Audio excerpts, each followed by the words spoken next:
Hindi ko malilimutan ang unang araw na pumasok ako sa bagong eskwelahan sa baryo ng San Rafael. Tahimik ang lugar, masyadong tahimik, walang may ingay na tricycle, walang batang naglalaro sa labas. Kahit mga aso, hindi tumatahol.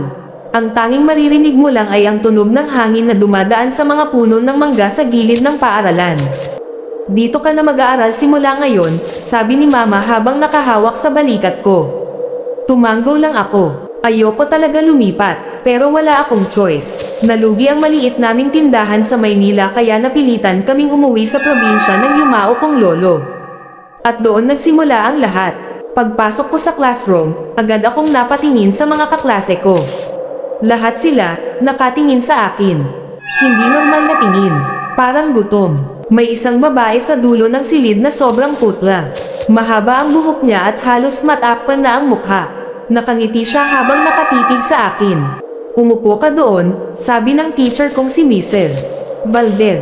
Katabi ko ang lalaking payat na payat. Anong pangalan mo? Tanong niya. Marco. Ngumiti siya. Ako si Edwin. Malamig ang kamay niya nang makipagkamay. Sobrang lamig. Unang linggo ko pa lang, may napansin na akong kakaiba. Tuwing recess, walang kumakain sa kanila. Habang ako, nakain ng tinapay, silang lahat ay tahimik lang na nakaupo. Nakatitig.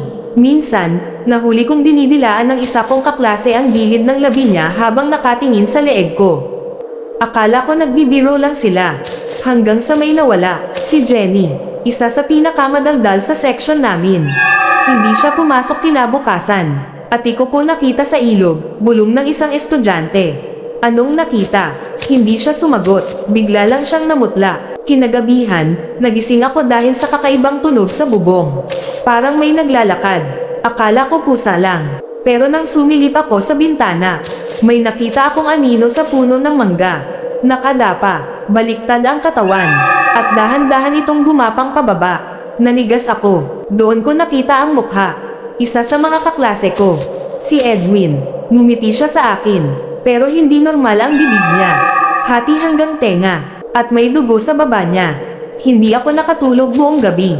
Kinabukasan, pumasok akong mapatla. Pagdating ko sa classroom, nandoon si Edwin. Parang walang nangyari. Okay ka lang? Tanong niya. Tumanggo ako kahit nanginginig. Napansin kong may gasgas ang uniform niya. At may putik ang sapatos. May nakita ka ba kagabi? Mahina niyang tanong. Biglang lumamig ang paligid. Hindi ako sumagot. Ngumiti siya. Huwag kang maingay. Mula noon, nagsimula akong mapansin ang mas maraming bagay. Tuwing hapon, nawawala sila isa-isa bago lumubog ang araw.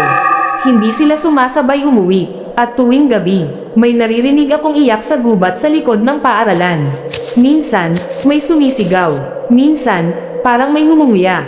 Isang gabi, hindi ko napigil ang sundan ng mga kaklase ko. Madilim ang daan papunta sa gubat. May dala akong flashlight at rosaryo ni Mama. Naririnig ko ang mga yabag nila sa unahan. Hanggang sa makarating ako sa isang clearing. At doon ko nakita, nanlaki ang mata ko. Lahat sila nakapalibot sa isang bagay sa lupa. May kinakain. May batang umiiyak. Maawa po kayo. Biglang lumingon si Edwin sa akin. Dugo ang bibig niya. Marco. Unti-unti silang tumayo. Isa-isa. At doon ko nakita ang tunay nilang anyo. Mahahaba ang dila. Pulang mata. Matutulis na kuko. At ang ilan sa kanila, may pakpak. Aswang, bulong ko. Ngumiti si Edwin. Huli ka na. Tumakbo ako ng buong bilis. Naririnig ko ang mga halakhak nila sa likod ko. May lumilipad sa ibabaw ng mga puno. May gumagapang sa lupa. Takbo. Marco, bulong ng kung anong boses malapit sa tenga ko. Biglang may humawak sa paa ko. Bumagsak ako. Paglingon ko, si Jenny. Pero hindi na siya tao. Mapatla ang balat niya. Itim ang mata, at may laman pa ng tao sa bibig niya.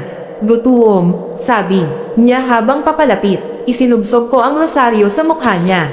Sumigaw siya ng napakalakas, at doon ako nakatakas. Pag-uwi ko, sinabi ko lahat kay Mama. Pero imbes na magulat, umiyak siya, at alam kong mangyayari ito. Ano, tahimik siyang tumingin sa akin. Hindi tayo umuwi rito para magsimula ulit.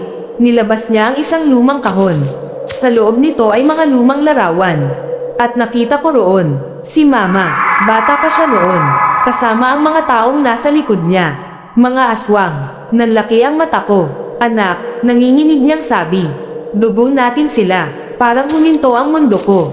Hindi. Pinagtakpan kita noon. Inilayo kita sa baryong ito. Pero bumalik sila para kunin ka. Napaatras ako. Hindi ako aswang. Biglang may kumatok sa pinto. Sabay-sabay. At may boses mula sa labas. Marco, oras na para sumama ka sa amin. Unti-unting bumukas ang bintana mag-isa. Pumasok ang malamig na hangin. At isa-isang lumitaw ang mga kaklase ko sa dilim. Nakangiti, nakatingin, gutom. Hindi, bulong ko. Pero doon ko naramdaman, may kakaiba sa loob ko. Sobrang init ng katawan ko.